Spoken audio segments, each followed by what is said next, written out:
Iya, kita kembali lagi di Rumah Perubahan, Renaud Kasali. Silakan Pak Renaud untuk dilanjutkan. Iya, jadi tadi Anda sudah mendengar bagaimana melakukan perubahan dari konversi minyak tanah menjadi gas, dan kemudian juga tadi adalah bagaimana perdamaian di Aceh, yang kemudian tadi juga menyangkut soal ketemu dengan Joe Biden, dan Anda mengusulkan untuk perdamaian di Palestina. Ya. Tapi kemudian juga ada hal yang menarik di sini, dan ini ada benang merahnya dari manajemen ala JK ini tentunya. Ya. Di sini mengenai ambalat, di sini Anda bertemu dengan di sini ada di buku halaman 342 saya baca, Anda menggunakan sebuah diplomasi yang khas menurut cara JK, yaitu ketika Anda bertemu dengan Perdana Menteri Malaysia Najib Tun Abdul Razak. Ya. Pada saat itu berkaitan dengan masalah ambalat. Ya. Apa yang Anda katakan sehingga ini menjadi seru sekali saat itu? Ya, Pak Najib atau ambalat sedang hangat, saya datang ke sana. Pada saat itu pesawat tempurnya suka menggoda kita ya? Oh, menggoda, dan dia punya kapal tempurnya juga mengelilingi ambalat. Ya. Dalam pertemuan bilateral resmi, menteri-menteri, saya dengan menteri, dia dengan menteri. Saya bilang ambalat itu kecil untuk kita. Kalau kita perang, kita tidak tahu siapa yang menang. Ya. Ya. Walaupun saya tahu kapal-kapal dia lebih besar daripada kapal kita. Betul, kan, dan lebih baru. Ya, pasti secara militer mereka lebih kuat dari kita. Iya, secara peralatan mungkin ya. Oke lah. Tapi jangan lupa saya bilang, di sini ada 1,5 juta orang. 1.000 orang saya ajak kita ajar bom, habis juga lumpur nih. Mau nggak ya?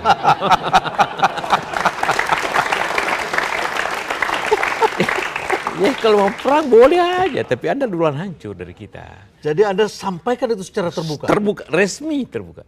Karena bilateral. Bilateral. Pakai jas segala macam kan, resmi terbuka. Dan ada pers. Ya. Kemudian karena itu bilang ada di samping itu ada 3 hal yang saya tidak suka sama Anda. Ya.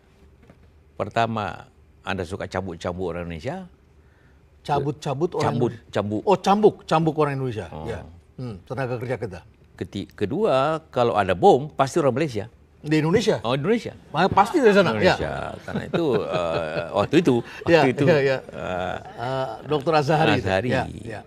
Ketiga, kalau ada illegal logging, itu pasti orang Malaysia juga larinya ke Malaysia. Cukongnya Malaysia ambil. Malaysia. Indonesia, ya. Karena itu tolong hentikan sebelum kita marah sama Anda. Sebelum kita marah, sebelum kita bikin 1.000 orang pasang bom di Malaysia. Pasang bom di Malaysia. Simpel aja. Simpel aja. Dan itu jangan begitu. Anda, saya serius nih. Ya, Anda wajahnya seperti apa saat itu? Serius. Serius. Dasar betul memang. Sampai duta besar, Pak Yusuf, Pak Wapres, kok Bapak terlalu keras sekali? Udah biar aja saya. Anda tidak minta izin presiden saat itu bicara? Tidak, kan saya waktu itu kan resmi aja kan. Resmi, diplomasi ya? Diplomasi. Ya. Dan bagi saya yang penting diplomasi itu kan kita tidak kasar, tapi kita tegas. Tidak apa-apa. Tidak kasar tapi tegas. Sekarang banyak yang terjadi sebaliknya. Banyak yang kasar tapi tidak tegas. Ini banyak sekali yang terjadi. Ya, tegas saja. Ya. Oke, itu yang terjadi. Apa reaksinya Najib Tun Abdul Razak? Apa reaksinya? Oh, dia tenang aja. Iya, tentu kita akan bicarakan. Nanti kita anugerlah bikin tim lah untuk membicarakan itu supaya jangan terjadi. Setelah itu kita pergi makan, pergi Jumatan. Pak Yusuf keras sekali tadi. Saya bilang, kenapa tidak balas? Saya bilang, ya bagaimana mau balasnya? Tapi ini penting juga. Itu Malaysia ada lagi satu hal lagi yang penting untuk diketahui juga untuk yang muda-muda ini. Ingat waktu asap di Sumatera dan Kalimantan. Betul, kan? kita ekspor asap ke sana. Nah, di Malaysia orang demo bahwa kita kasih asap Kuala Lumpur, sehingga Kuala Lumpur itu ditanya presiden, dijawab oleh juru bicara presiden di Malarang waktu itu. Wah, dia menyesalkan, minta maaf akan kejadian itu. Hari yang sama saya ditanya juga wartawan hari Jumat tuh. Apakah Indonesia perlu minta maaf? Minta maaf apa? Apa urusannya kita minta maaf ke Malaysia? Karena 11 bulan Malaysia itu mendapat udara segar, oksigen baik dari Indonesia, dia tidak pernah terima kasih. Jadi kalau 1 bulan dia dapat asap, itu akibat saja. Nah, kalau dia terima kasih sama saya, sama Indonesia 11 bulan, saya juga minta maaf. Tapi dia tidak pernah terima kasih, apa urusannya minta maaf? Karena kita pertahankan hutan-hutan kita. Setelah itu tidak ada lagi demo. Tidak ada demo lagi, tidak ada pernah protes lagi. Setelah itu. Ya. Ini ada kaitan dengan manajemen kepemimpinan ala Bugis. 3 ujung. Ya. Apa itu? Orang Bugis itu selalu punya, kalau pergi 3 prinsipnya. 3 prinsip. Ya. Pertama, pakai ujung lidah. Ujung lidah. Ujung lidah.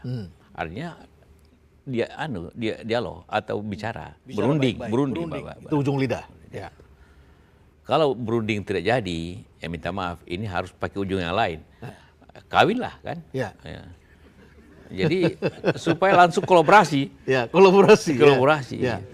Kalaupun tidak kawin, baru pakai ujung badi. Ujung badi. Oh, baru kita boleh perang. Jadi perang itu terakhir, tidak pertama. Perang terakhir. Ya. Jadi tadi yang Anda ucapkan pada Najib Tun Abdul Razak itu ujung apa itu? Ya pertama rundi dulu kan? Ujung lidah itu. Ujung lidah dulu. Ujung lidah. Ah, kalau dia tidak laksanakan ya kita perang betulan, karena itu pakai bom. Pakai bom ke sana. Kan? Baik Pak Cika, ya saya harus menyimpulkan Bapak duduk dulu di sini. Iya. Ya. Waktu berjalan mestinya kita punya waktu lebih banyak ya. Iya. Nah, karena ini pasti menarik sekali dan saya mempunyai banyak pengalaman dan saya mempunyai banyak hal yang saya sukai dari Pak JK. Terus terang saya menulis buku-buku tentang perubahan, saya selalu terinspirasi oleh Pak JK. Dan terutama adalah karena ketegasan dan cara berpikirnya. Saya teringat sekali ketika banyak sekali orang-orang yang mengeluh pada pemerintah listrik mati di mana-mana. Dan pada waktu ketemu dengan Pak JK, saya tidak ada di situ, tapi para pengusaha bercerita kepada saya bahwa Pak JK ketika diprotes, bagaimana ini pemerintah? Katanya ekonomi mau maju, tapi listrik mati terus. Dan Pak JK jawab dengan sederhana sekali, kalian kan sama dengan saya kan juga pernah jadi pengusaha. Ya, pengusaha itu kalau ada masalah, jangan dianggap sebagai masalah. Masalah itu adalah peluang. Ya, pengusaha itu melihat peluang. Jadi kalau ada listrik padam, tandanya itu adalah peluang bagi kalian untuk bikin pembangkit tenaga listrik. Ya, dan saya pikir itu benar sekali. Ya, prinsip kewirausahaan yang penting itu adalah melihat setiap masalah itu sebagai sebuah kesempatan. Setiap masalah itu ada kesempatan. Begitu kita lihat ada orang bibirnya suka begini, itu pertanda bibirnya kering. Ya, dan kemudian diciptakanlah produk yang namanya adalah lip. Maka perubahan itu bisa diterima. Kemudian pemimpin itu juga harus tegas, bukan kasar ya Pak ya, harus tegas. Dan yang terakhir adalah pemimpin yang bisa memberikan kesejahteraan kepada masyarakatnya. Sekali lagi terima kasih kepada Pak Yusuf Kalla telah hadir di sini. Dan ini saatnya kita untuk pamitan kepada pemirsa. Akhirnya saya Intan Erlita. Saya Renald Kasali bersama dengan Pak Yusuf Kalla. Mohon pamit dan kita ketemu lagi minggu depan di Rumah Perubahan Renald Kasali. Sampai jumpa.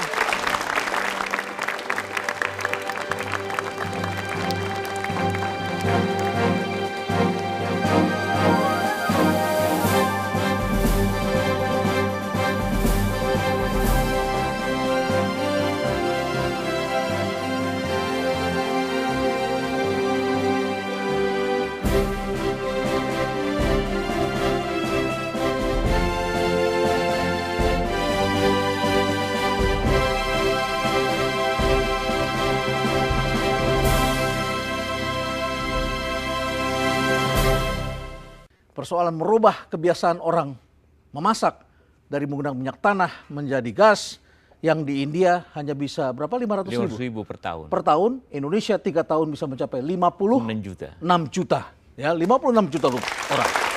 Perubahan yang besar ya. Terima kasih Intan. Baik, terima kasih. Mari kita beri tepuk tangan sekali lagi Pak JK, luar biasa. Terima kasih. Bapak, terima kasih banyak. Silakan untuk ke depan. Iya. Sangat luar biasa sekali kita bertemu dengan seorang pemimpin yang berani melakukan sebuah perubahan. Dan kita tahu bahwa melakukan perubahan itu tidak mudah, namun memberikan perubahan. Kalau kita bisa mengkomunikasikan ide kepada masyarakat, maka perubahan itu bisa diterima. Kemudian pemimpin itu juga harus tegas, bukan kasar ya Pak ya, harus tegas. Dan yang terakhir adalah pemimpin yang bisa memberikan kesejahteraan kepada masyarakatnya.